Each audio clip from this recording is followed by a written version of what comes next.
Global front पर जिस तरह की खबरें आ रही हैं, रूस और यूक्रेन के बीच जो तनाव है बढ़ता जा रहा है, वहां का यूरोप का सबसे बड़ा एक न्यूक्लियर प्लांट है जो यूक्रेन में है, वहां आग लगने की खबर है। और जिसके बाद हमने देखा कि एशियन मार्केट्स ने एक बड़ा डिप भी दिखाया शुरुआती मॉर्निंग ट्रेड में ही। हमारे साथ इस पर बात करने के लिए स्टैंडर्ड चार्टर्ड के FICC इन्वेस्टमेंट स्ट्रैटेजी के हेड मनप्रीत गिल बने हुए। मनप्रीत, मॉर्निंग, इसे किस लेवल ऑफ टेंस सिचुएशन देखना चाहिए? क्योंकि न्यूक्लियर रिएक्टर, चाहे यहाँ बात की जा रही हो कि वहाँ वो ऑपरेटिंग नहीं था, रनिंग नहीं था रिएक्टर, लेकिन न्यूक्लियर फ्यूल इसके अंदर था। और जब वॉर लाइक सिचुएशन में कितनी बड़ी टेंस्ड सिचुएशन इस तरह की डेवलपमेंट क्रिएट कर सकते हैं जब आपके न्यूक्लियर रिएक्टर में आग लग जाती है, उस पर अटैक होता है। जी नहीं, हमारे व्यू में जो अब जैसे वॉर लाइक सिचुएशन में यही मेन रिस्क है कि जो पॉलिटिकल हेडलाइंस काफी सिग्निफिकेंट हो सकती है, सिग्निफिकेंट इवेंट्स भी हो सकते हैं जैसे न्यूक्लियर रिएक्टर की न्यूज।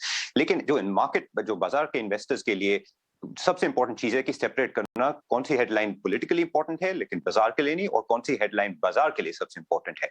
और जो अगर एक ऐसे सेपरेशन हम करें तो हमारे व्यू में जो सबसे इंपॉर्टेंट चीज है कि जो कमोडिटी प्राइस की चैनल है, जो ऑयल की प्राइसेस चैनल है, वो सबसे इंपॉर्टेंट चीज है मॉनिटर करने के लिए। क्योंकि जो आप वॉर की सिचुएशन देखेंगे, क्लियरली ये यूक्रेन के अंदर काफी बढ़ सकती है और वो जियोपॉलिटिकली काफी सिग्निफिकेंट हो सकती है।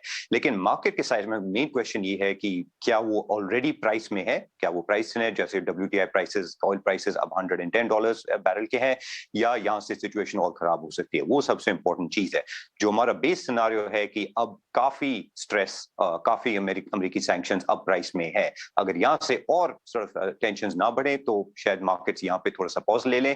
एक सिनारियो है ऑफ कोर्स कि यहाँ से काफी एस्केलेशन हो जाए। अगर एक न्यूक्लियर पावर प्लांट ऐसा एक एग्जांपल है जो सिचुएशन काफी खराब हो सकती है, वो मेन रिस्क है। लेकिन अगर हम उस साइड में ना जाएं तो अब काफी जब ऑयल प्राइस $110 में है तो अब का प्राइस में हमारे व्यू में अब काफी रिस्क ऑलरेडी प्राइस्ड है।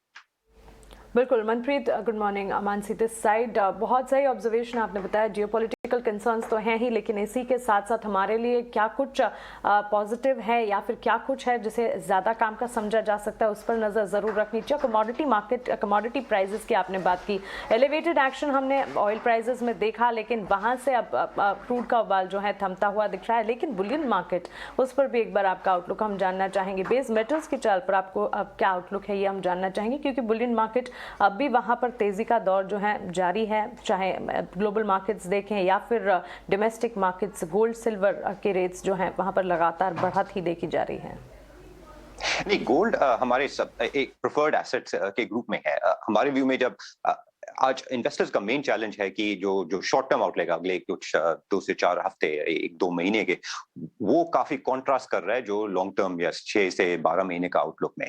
तो हमारा व्यू है कि जो लॉन्ग टर्म है हम अपनी एक्विटीज का व्यू प्रेफर्ड रख रहे हैं, क्योंकि जो अब गुड न्यूज के पॉजिटिव न्यूज के साइड पे बात कर रहे हैं तो अर्निंग्स तो काफी ग्रो कर रहे हैं और हम एक्विटीज अल्टीमेटली अर्निंग्स के लिए खरीदते हैं। लेकिन शॉर्ट टर्म में गोल्ड पर्टिकुलरली एक काफी अच्छा हेज है कि अगले 1 महीने में अगर न्यूज का ज्यादा खराब हो जाए तो एक्विटीज में पुल बैक हो सकता है, और गोल्ड एक काफी अच्छा हेज है। और पिछले 1 महीने में वो गोल्ड ने अपने आप को डेमोन्स्ट्रेट किया है कि वो कैसे अच्छा हेज हो सकता है। तो हमारे व्यू में गोल्ड एक्चुअली यहाँ से थोड़ा सा पुल बैक तो हो सकता है, बैक टू $1,900। लेकिन अगर आप 3 से 12 महीने देखो, हमारा व्यू है कि अगर टेक्निकल रेजिस्टेंस $1,950-$1,960 को ब्रेक कर ले तो ये प्राइस $2,000 से आगे जा सकती है। इसलिए हमारे अगर एक पोर्टफोलियो में लॉन्ग टर्म के लिए एक्विटीज ऑफ कोर्स हम रख रहे हैं, लेकिन जो शॉर्ट टर्म वॉलेटिलिटी है जो या अगर यूक्रेन वॉर में ज्यादा हालात खराब होने का के अगेंस्ट हम हेज करना चाहते हैं, उसमें गोल्ड हमारे व्यू में एक अच्छा रोल प्ले करती है।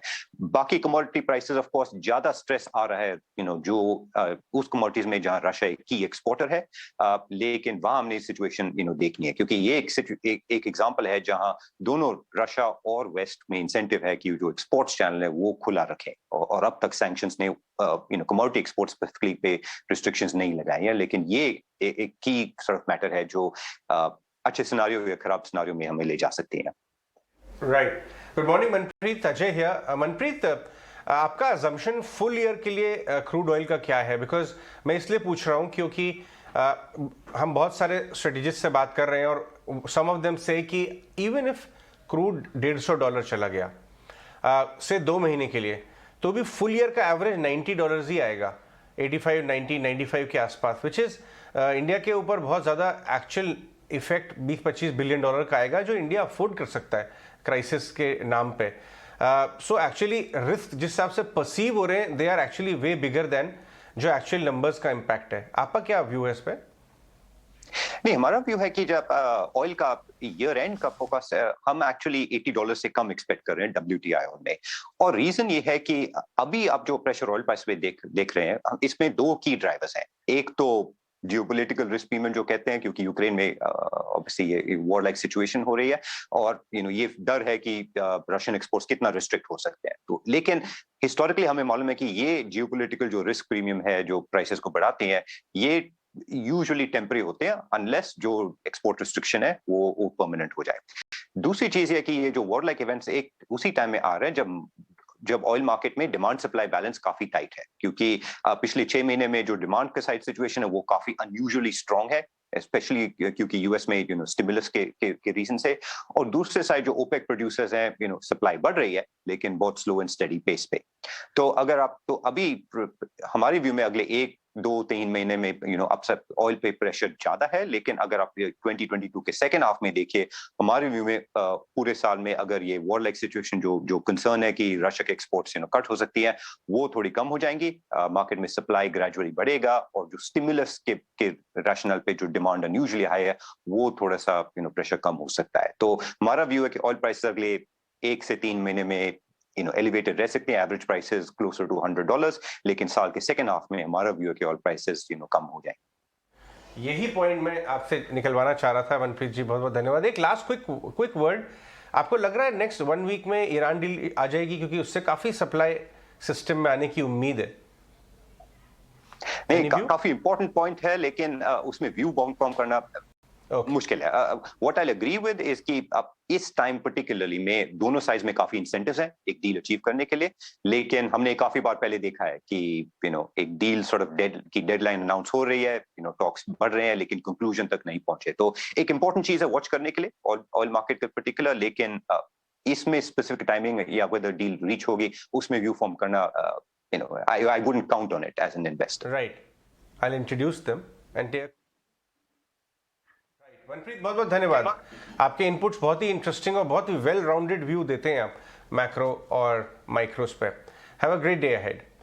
मनप्रीत गिल हमारे साथ बात कर रहे थे सिंगापुर से।